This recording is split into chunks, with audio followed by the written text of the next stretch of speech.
जय हिंद दोस्तों, स्वागत है आप सबका आपके अपने YouTube channel Vasu GS centre पे। जैसा कि आप सभी को पता है कि जेएसएससी, सीजिया और नगर पालिका का जो नया कोटा सिलेबस है उसके क्लास को मैं आप लोगों को करा रहा हूं।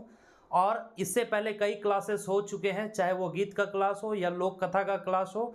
ठीक है, आज की इस क्लास में हम आपको विवाह गीत के बारे में पढ़ाने जा रहे हैं। तो अगर चैनल पे नए हैं तो चैनल को सब्सक्राइब कर लीजिए, और अगर वीडियो अच्छा लगता है, हेल्पफुल लगता है तो ज़्यादा से ज़्यादा जरूर शेयर करें। साथ ही साथ क्लास को स्टार्ट करने से पहले मैं बता देना चाहता हूं कि आप में से जिस भी लड़के को नोट चाहिए, जिसको भी नोट चाहिए, चाहे वो गीत का हो या लोक कथा का हो या कहानी का हो, तो आपको हमारे टेलीग्राम ग्रुप में मिल जाएगा। टेलीग्राम ग्रुप का लिंक वीडियो के डिस्क्रिप्शन में दिया हुआ है, आप वहां से जा करके टेलीग्राम ग्रुप को ज्वाइन करके और पीडीएफ ले सकते हैं। ठीक है, तो चलिए, इससे पहले वाले क्लास में, इससे पहले जो मैंने क्लास लिया था उसमें आपको पढ़ाया था सहियारी गीत के बारे में। और सिलेबस को अगर आपने ध्यानपूर्वक देखा होगा तो संस्कार गीत में आपको 3 गीत पढ़ना है। ठीक है, छठियारी गीत, सहियारी गीत और विवाह गीत। तो छठियारी गीत को भी मैं पढ़ा दिया हूं, सहियारी गीत को भी पढ़ा दिया हूं, और अब विवाह गीत को पढ़ाने जा रहे हैं। ठीक है, तो विवाह गीत को मैं आपको 3-4 गीत पढ़ना है। एकदम ध्यानपूर्वक क्लास के लास्ट तक बने रहिए, सब कुछ समझ में आ जाएगा। और इससे जो ऑब्जेक्टिव क्वेश्चन निकलेगा, ऑब्जेक्टिव क्वेश्चन निकालने का तरीका को भी हम आप लोग को समझाएंगे। ठीक है, इसलिए क्लास में बने रहिए। चलिए, तो संस्कार गीत में आपको टोटल 3 गीत पढ़ना है और तीसरा गीत आज खत्म हो जाएगा। मतलब आज की इस क्लास में संस्कार गीत आपका खत्म हो जाएगा, उसके बाद श्रम गीत वगैरह को हम पढ़ाना शुरू करेंगे। ठीक है, तो चलिए क्लासेस कंटिन्यू चलते रहेंगे, आप अपना टाइम निकाल करके वीडियोस को देखते रहिए। विवाह गीत अगर देखा जाए ना, तो विवाह गीत आखिर क्या होता है, कब इसे गाया जाता है? तो आप सभी को पता है कि जब शादी होता है ना लड़का लड़की का, तो उस समय अलग अलग जगह पे अलग अलग तरह का गीत गाया जाता है। ठीक है, उसी को विवाह गीत कहते हैं। जैसे विवाह में कई ऐसे जगह होते हैं जहाँ पे अलग अलग गीत गाया जाता है। ठीक है, अलग अलग विधि होता है जिसको करना पड़ता है। तो विवाह के क्रम में आपको देखने को मिलेगा, तो चुमावन गीत भी मिलेगा, है ना। अब चुमावन गीत क्या होता है, वो अलग ढंग का होता है। घीढारी गीत, जब घी ढराता है लड़के के माँ बाप या लड़की के माँ बाप, और अगर माँ बाप नहीं है तो उसके भाई या भौजाई जब घीढारी करते हैं तो वहां पे अलग गीत गाया जाता है। उसी तरह से मड़वा गीत, जब मड़वा का कार्यक्रम चल रहा होता है उस समय मड़वा गीत गाया जाता है। और विदाई गीत, जब शादी हो जाता है, चाहे वो लड़का कब विदा होता है, तो लड़का जब शादी करने के लिए अपने घर से निकलता है बारात को लेकर के, उस समय लड़का का विदागरी होता है, वहां पे एक अलग गीत गाया जाता है। और लड़की का भी विदाई जो होता है, वो जब लड़का पहुंचता है लड़की के यहाँ बारात लेकर, तो रात में शुभ विवाह होने के बाद सुबह सूर्य उगते लड़की को विदागरी दे दी जाती है, तो वहां पे अलग गीत गाया जाता है। ठीक है, उसी तरह से मटकोरवा गीत, है ना, पनकटवा गीत, जैसे पानी काटने के लिए जाता है तो माटी कोड़ने के लिए जाता है, तो अलग अलग जगह पे अलग अलग गीत। हास्य गीत आप देखे होंगे कि मजाक मस्ती में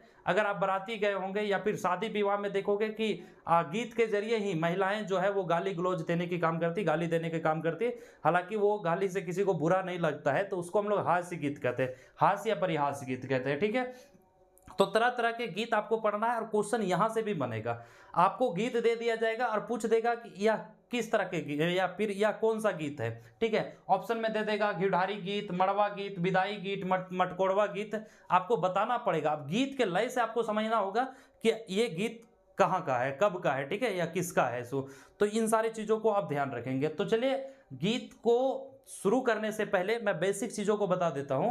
देखिए, जब किसी के यहाँ शादी होता है तो आपने देखा होगा, खास करके हमारे झारखंड का ये कल्चर में है, झारखंड में ऐसा होता है कि शादी होने से पहले 10 दिन 15 दिन पहले से महिलाएं जो है, जिसके यहाँ शादी हो रहा होता है, चाहे वो लड़का हो या लड़की हो, तो उस ग्राम की सभी महिलाओं को उसके घर के द्वारा आमंत्रित किया जाता है, और 15 दिन पहले से वहां पे नाच गान का कार्यक्रम चल रहा होता है। ये शादी से पहले हो जाता है, लेकिन शादी का कार्यक्रम जब शुरू होता है उस समय भी पूरे रिश्ते परिवार को, पूरा गांव समाज को न्योता देना पड़ता है, इनविटेशन देना पड़ता है। तो सभी महिलाएं वहां पे पहुंचती है, और महिलाओं का काम यही रहता है कि भाई अलग अलग विधि में, जहां पे अलग अलग विधान होता है ना, वहां पे अलग अलग तरह के गीत को गाना, उसी को विवाह गीत कहते हैं। तो चलिए, अलग अलग गीत को हम आपको समझाते हैं, उसका हिंदी अनुवाद हम आप लोगों को समझाते हैं। देखिए, थोड़ा सा हिंदी को मतलब ये कविता को आपको थोड़ा सा याद रखना पड़ेगा, ठीक है, समझना पड़ेगा। अगर कविता को आप समझ लेंगे तो क्वेश्चन इजीली कर पाएंगे। आप लोग में से जो भी पूछ रहे हैं कि सर कविता रटना पड़ेगा, याद रखना पड़ेगा, तो रटने की कोई आवश्यकता नहीं है, ठीक है सर। ये जो कविता नहीं, गीत को रटने की कोई आवश्यकता नहीं है, ठीक है। तो ऐसा कुछ नहीं है कि आपको रटना पड़ेगा। हालांकि लड़कियों के लिए ये बहुत ही फायदेमंद होता है, क्योंकि लड़कियों को पहले से ही पता रहता है, ठीक है। तो चलिए, सबसे पहला जो विवाह गीत में आपको जो गीत पढ़ना है, आज के क्लास में हम 4 गीत आपको पढ़ाएंगे, ठीक है। 4 गीत, हालांकि इससे ज्यादा मुझे नहीं लगता है कि पढ़ने का जरूरत पड़ेगा आपको। यही 4 गीत से आपसे प्रश्न पूछे जाएंगे, यही 4 गीत आपको सिलेबस में भी पढ़ना है।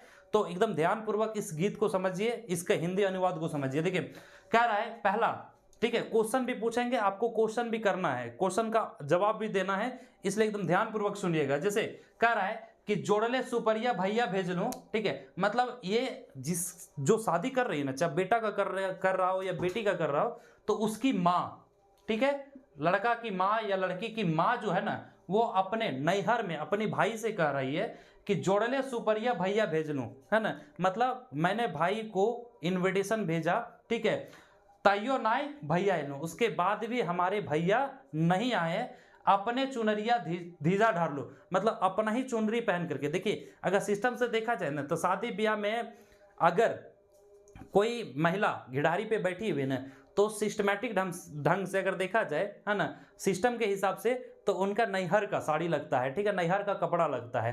तो इसलिए यहाँ पे कह रही है कि अपने चुनरिया घीजा ढार लो, घीजा का मतलब है घिया ढार लो, है ना। घिडारी बहुत ही पवित्र चीज होता है, और हर कोई अपने जीवन में इस चीज से गुजरना चाहता है, घी तो ढारना ही चाहता है, ठीक है।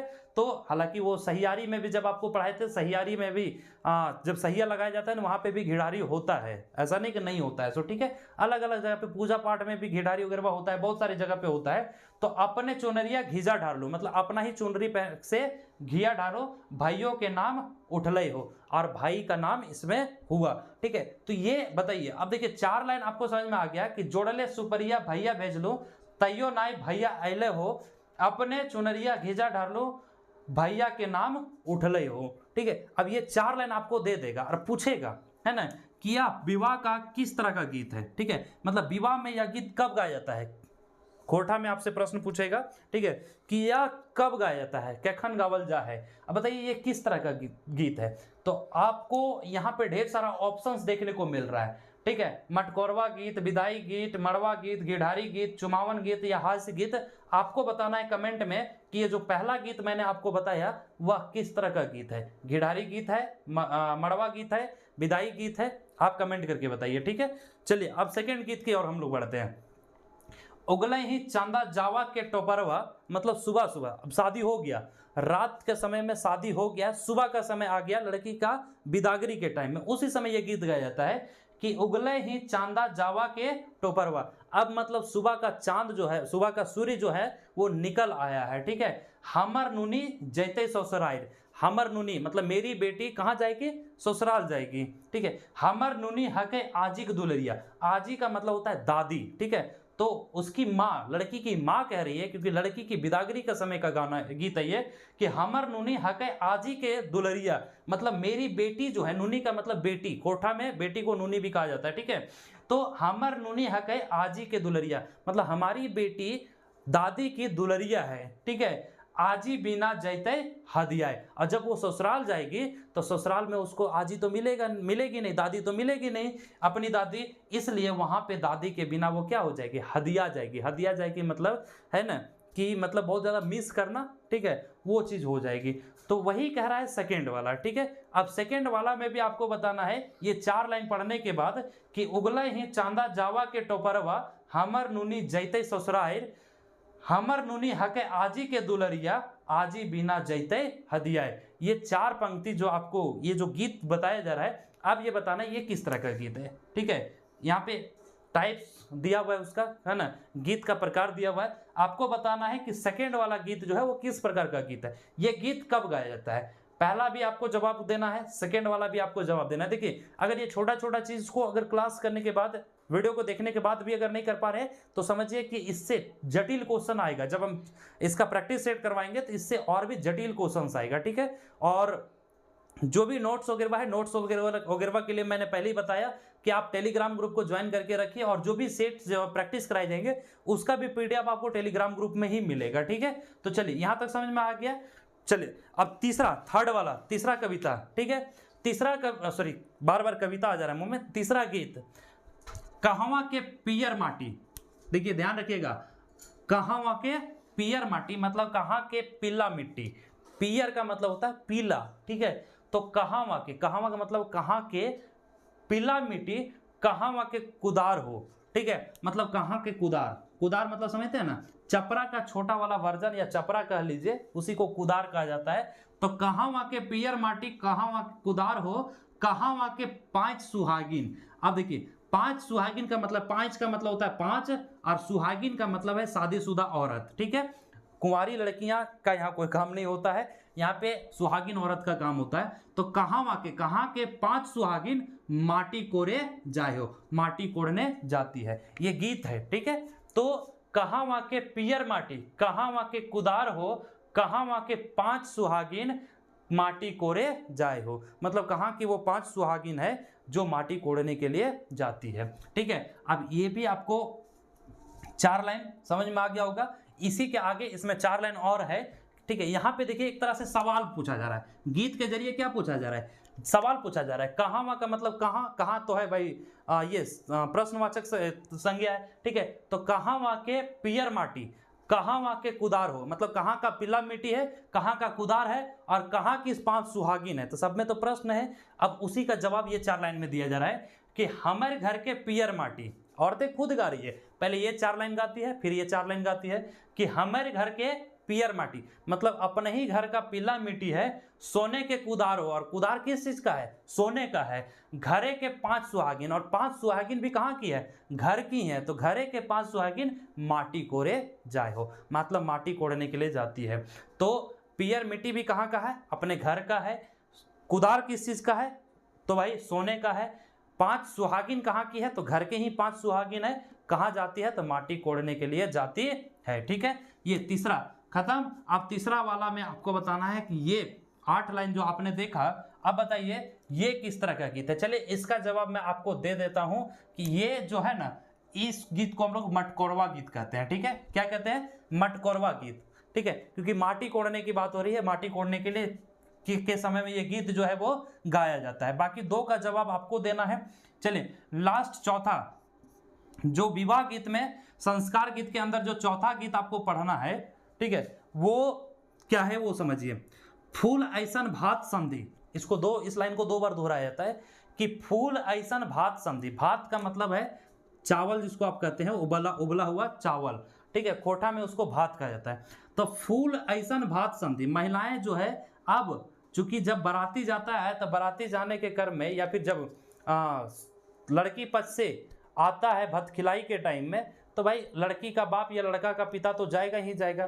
ठीक है, तो वो क्या लगा, समधी लगा। तो समधी को लोग अच्छा अच्छा डायलॉग सुनाता है, मतलब एक होता है ना कि एक विधि है एक तरह से। ठीक है, तो गाली दिया जाता है महिलाओं के द्वारा, महिलाएं वहाँ बैठी होती है माइक पे गीत गा करके, और समधी लोग को गाली दिया जाता है, बाराती लोग को दिया जाता है। ठीक है, तो वही कह रही है कि फूल ऐसन भात समधी, मतलब हमारा भात कैसा, एकदम फूल के जैसा है, मेरा चावल कैसा है, फूल के जैसा, मतलब अच्छा चावल है। ठीक है, सेहे भात बिगलो समधी, अब उसका समधी नहीं खा पाया, बाई मिस्टेक अगर गलती से बेचारा से छूट गया, तो उसकी वहाँ की महिलाएं अगर देख लें उसका पत्तल में छूटा हुआ खाना, तो उनका जीना हराम कर देती है, खास करके समधी का।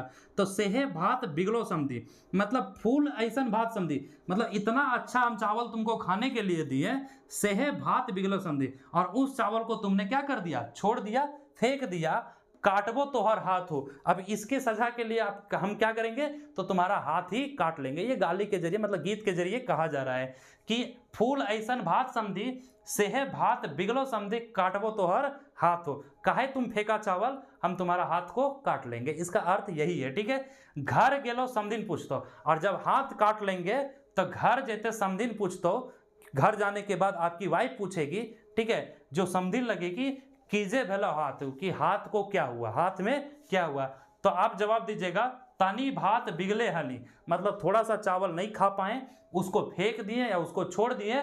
ठीक है, तो तनी भात बिगले हली, काट लेलतीन हाथ हो, इसलिए वहाँ के लोग क्या कर लिए, हाथ को काट लिए। हालांकि ये रियलिटी में होता नहीं है, ये मतलब गीत के जरिए महिलाएं जो है वो, चाहे लड़का का पिता हो या लड़की का पिता हो, जो उस जगह का समधी लगेगा, ठीक है, उसको ये मतलब बोलने के मतलब ये एक तरह से कह लीजिए गाली देने का काम करती है। हालांकि इस गाली से किसी को दुख नहीं लगता है और ना ही ये मतलब इंडिविजुअल किसी को दिया जाता है, बस एक विधि है ना, एक गीत है, इसको गाया जाता है। अब आपको बताना है कि ये चौथा जो आपने गीत को देखा, अब चौथा गीत किस प्रकार का गीत है। ऑप्शन आपके पास यहाँ पे है, चले 3 का जवाब आपको देना है, पहला गीत, दूसरा गीत और चौथा गीत। तीसरा का तो मैंने जवाब दे दिया कि तीसरा जो है वो मटकोरवा गीत है। अब ये तीनों का जवाब आपको देना है, देखते हैं कि कितने लोग आप लोग में से इन तीनों का जवाब दे पाते हैं। सो ठीक है, चलिए इसके अलावा अब ये चीज़ों से हट करके कुछ बातें जो आपको शेयर कर देता हूं मैं,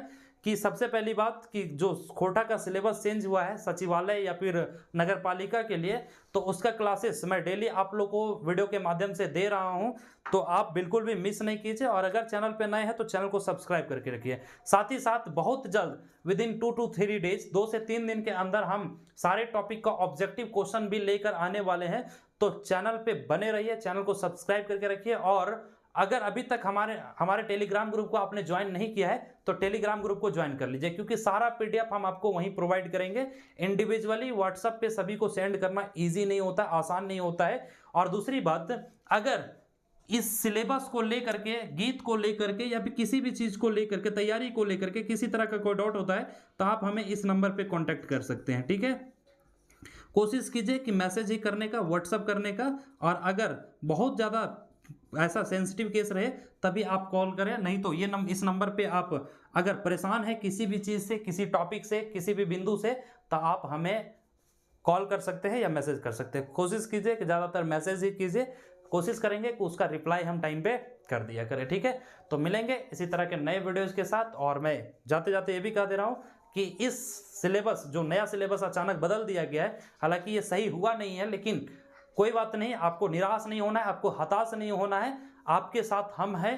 पूरा सिलेबस को कवर कराने की जिम्मेदारी आप मेरे पे छोड़ दीजिए। बस समय पे आप वीडियो को देख करके अपने अनुसार नोट्स को तैयार कर लीजिए, ताकि रिवीजन के टाइम में आपको आसानी हो। ठीक है, तो मिलेंगे इसी तरह के नए क्लासेस के साथ, तब तक के लिए जय हिंद।